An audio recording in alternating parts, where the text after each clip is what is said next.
So I'm preparing for a big day of filming a lot of different things tomorrow, and I'm excited. I'm stoked. We're taking the dogs with us, and it's going to be a nice little trip tomorrow. But I got to get this out before it's not in the moment in my head anymore. I promised you guys I would finish out the whole debate series and give you my thoughts on each of the debates. And so, in the third presidential debate between Hillary Clinton and Donald Trump, I still think that Hillary Clinton comes off with way more polished answers, and she sounds like she knows what she's talking about versus Donald Trump. And I feel like Donald Trump in successive debates got better and better. And in the second two debates, actually looked like maybe he belonged on the same stage with Hillary Clinton. The first one was just a horrible travesty. Um, but there were moments back and forth where you could tell that there were some salient points that Donald Trump could have made, and there were moments that I felt like Hillary Clinton was so prepped that it's just not even funny, you know. And some of their answers, both of them in this third debate, it seemed like their answers were just ripped right out of their stump speeches. Like they heard the question and they knew that they had this pre-practiced rhetoric that they could just put out there. Um, so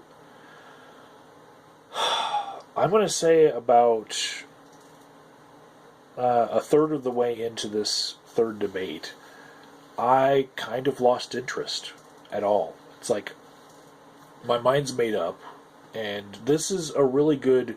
This video would probably be good opposition research for people who want to know what's going on in the mind of somebody who's leaning towards voting for Hillary Clinton. Um, so, what was on my mind was there were two things that came out during the second debate that were outside of that debate's realm. That was, there were more WikiLeaks email leaks about Hillary Clinton, and there were more, or there was a whole bunch of coverage of the whole bus incident with Billy Bush from Action Hollywood or whatever it was. Um, so those two things, I felt like one of them took over in the media. That was the Trump scandal, and the emails from Hillary. It's like in my world, there was not much said about that at all. It's like leak after leak happens of her emails, and it's old hat, you know. And this is what goes on in the mind of those leaning Hillary. It's like I still haven't seen too much damning to get me to flip over to either Donald Trump or vote third party and risk Donald Trump. So, now in this third debate, the thing that came out was this James O'Keefe video. There was two of them that came out around the same time as this third debate, and the reason why I held off so long to make this video was I watched the first one and then I didn't have time to watch the second one, but I saw that millions of people had seen both of them, so I wanted to watch both of those videos, you know, along with that third debate, to make this video to see like how much of a difference would it be in my head if I watched this James O'Keefe video. So, the first video, I would say, the first of the two James O'Keefe videos, I think it was a little bit better done. and it was some undercover footage of a conversation. Scott Foville seems to be the main focus of James O'Keefe in this, right? So I'm going into this thinking, okay, I know who James O'Keefe is. He's the guy who dressed up like a pimp, like stereotypical with a pimp hat and everything, and went into Acorn and, obviously was throwing out references to the fact that he was pimping and prostituting women while getting services through Acorn, basically, and he was trying to show that this is an institution connected to Obama, right? Acorn, Obama, Acorn, Obama, and look what I can do. I can walk right in, and they can see that I'm a pimp and I'm prostituting people, and they'll still give me services, and they'll still work with me. And this means Obama's bad, right? So that happened almost a decade ago, right? So not many people who are watching this James O'Keefe video who are on the Trump side even remember what happened then. But here's the thing. Most of that sting thing that they did with the dressing up like a pimp, that was shown to be edited to create controversy, and that most of what was going on there was debunked, And here we are, like, under 20 days until the general election, and James O'Keefe, guy who is notorious for that Acorn pimp thing, he comes out with these videos. And immediately, I'm going into this thinking, wow, timing. He's been sitting on this for so long. I wonder why. Oh, that only gives us 20 days-ish to debunk everything in it, right? So that's what's going on in my head when I'm watching this. So I'm watching this undercover video, and I'll say the first one was better done than the second one. The second one seemed to rehash a lot of its own video, and it was not edited well. So it's like, is it just me that I can't stand to see a point made like 4 or 5 times because I feel like it's redundant? Or is it that everyone who's watching it from the Trump side actually needs repetition in order to get a point in their head? I don't know who this video was edited for, the intended audience. But the second O'Keefe video really... It was hard to watch that kind of editing and then see that it was getting millions of views. And when I was watching this Scott Foville character, at first I was like, okay, what are his links to the Clinton campaign? Like, seriously, and why is this guy a big name? And he of course was tooting his own horn and telling us in this undercover interview who he was, as far as like what importance he had in elections. And to hear this guy talk, he thinks that he is a kingmaker. Seriously, he thinks he is the linchpin in every election that really gets things done and makes people become the next president. That's what this guy thinks he is. And as he's speaking, what I'm imagining here is one of my favorite channels here on YouTube, which is Buds131, where Don Shipley debunks people who claim that they are Navy SEALs. And one of the questions he always asks is, what's your Buds number? Because every Navy SEALs class gets this Buds number, and they will never forget it. It's like when I went to basic training, I learned my social security number really fucking quick, right? Well, if you have a Buds number, you're never going to forget it. It's just drilled into your head, right? So Don Shipley deals with these people who have these grandiose claims of when they were Navy SEALs, and they were not. This is stolen valor shit that he's debunking on a regular basis. He's got a great YouTube channel. I love it. To hear Scott Coville talk about what place he has in elections reminds me of the grandiose talk of people who are complete liars about their own identity.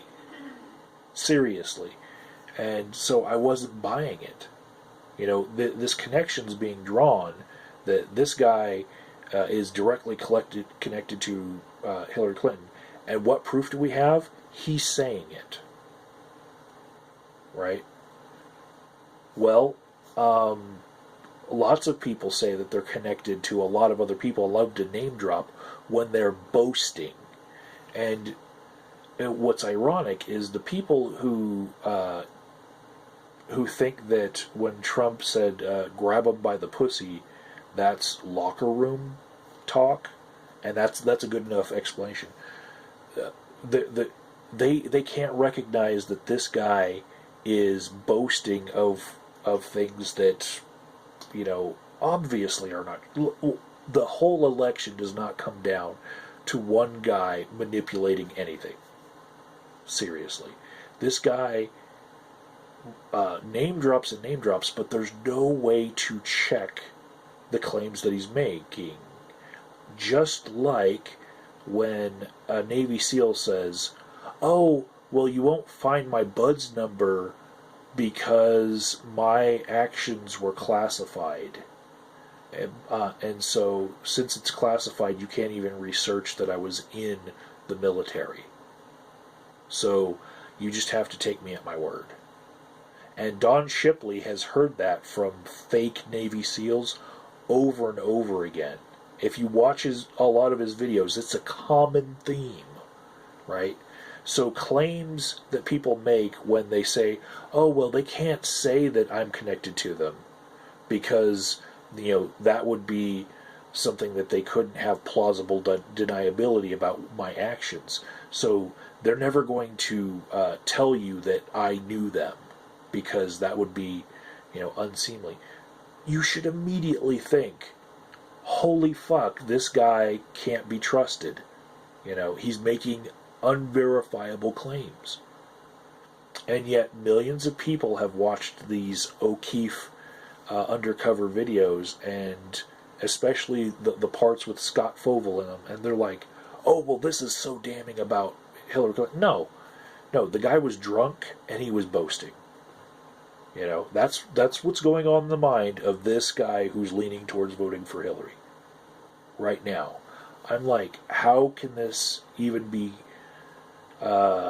considered to be a game changer?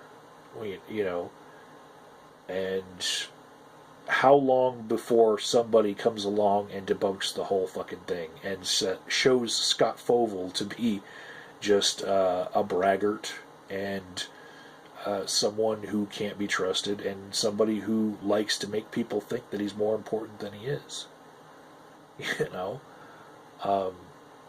That was my feelings watching both of the videos.